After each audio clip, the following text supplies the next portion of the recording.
গণহত্যাকারী এবং গুমের মতো গুরুতর মানবাধিকার লঙ্ঘনকারীরা যেন ক্ষমতায় আসতে না পারে সে সুপারিশ করেছে নির্বাচন ব্যবস্থা সংস্কার কমিশন। কমিশন প্রধান ডক্টর বদিউল আলম মজুমদার জানান, কোন দলকে নির্বাচন থেকে দূরে রাখতে নয়, বেশিরভাগ মানুষ তাদের ক্ষমতায় দেখতে চায় না বলেই এ প্রস্তাব দেয়া হয়েছে। তিনি আরও জানান, নির্বাচনে কারচুপি সহ অসঙ্গতি দূর ও রাজনৈতিক অঙ্গনকে দুর্বৃত্তমুক্ত করার প্রস্তাব রেখেছে। সরকারি প্রজ্ঞাপন অনুযায়ী জুলাই অভ্যুত্থানে শহীদের সংখ্যা ৮৩৪, আহত হয়েছেন কয়েক হাজার মানুষ। আন্দোলন দমনের নামে নিপীড়ন ও শত শত মানুষ হত্যার দায়ে সাবেক প্রধানমন্ত্রী শেখ হাসিনা ও তার দলের নেতাদের নামে মামলা হয়েছে আন্তর্জাতিক অপরাধ ট্রাইব্যুনালে। দলটির নাম উল্লেখ না করলেও গুম ও বিচার বহির্ভূত হত্যাকারী এবং আন্তর্জাতিক অপরাধ আইনের সাজাপ্রাপ্তদের নির্বাচনে অযোগ্য ঘোষণার সুপারিশ করেছে নির্বাচন ব্যবস্থার সংস্কার কমিশন। সকালে নির্বাচন ভবনের মিডিয়া সেন্টারে নির্বাচন কমিশন বিটের সাংবাদিকদের সংগঠন আরএফইডির মুক্ত আলোচনায় কমিশন প্রধান এর ব্যাখ্যা দেন।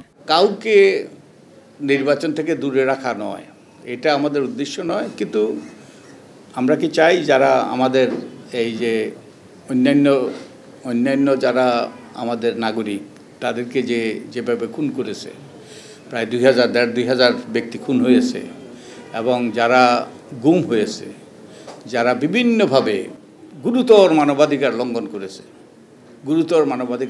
আমরা কি চাই তারা আবার এসে আমাদের রাষ্ট্র পরিচালনা করুক? স্বাস্থ্যকর অল টাইম ফ্যামিলি কেক, সব সময় অল টাইম হেলদি লাইফ।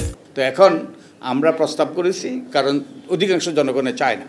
কমিশনের প্রস্তাব মতো ভবিষ্যতে তত্ত্বাবধায়ক সরকারের ৪ মাস মেয়াদের মধ্যেই স্থানীয় ও জাতীয় নির্বাচন অনুষ্ঠান সম্ভব বলে মনে করেন ডক্টর বদিউল আলম মজুমদার। ৪ মাসের মধ্যে যখন পরিস্থিতি যদি উন্নতি ঘটে, এবং পরিস্থিতির উন্নতি ঘটবে আমরা আশাবাদী, অতীতের যে সকল অসঙ্গতি এগুলো দূর হবে, তখন ৪ মাসের মধ্যে হয়তো তত্ত্বাবধায়ক সরকারের পক্ষে দুটো নির্বাচন করাই সম্ভব। নির্বাচন ব্যবস্থা সংস্কার কমিশনের সুপারিশগুলোর অন্যতম উদ্দেশ্য রাজনৈতিক অঙ্গনকে অপরাধমুক্ত করা, জানান তিনি। নির্বাচনী অঙ্গনকে দুর্বৃত্তমুক্ত পরিচ্ছন্ন করার চেষ্টা করেছে। ভবিষ্যতে আমাদের নির্বাচনী ব্যবস্থাটা শক্ত ভিত্তির উপর দাঁড়াবে এবং আমাদের গণতান্ত্রিক ব্যবস্থাটাও কার্যকর করার পথ সুগম হবে।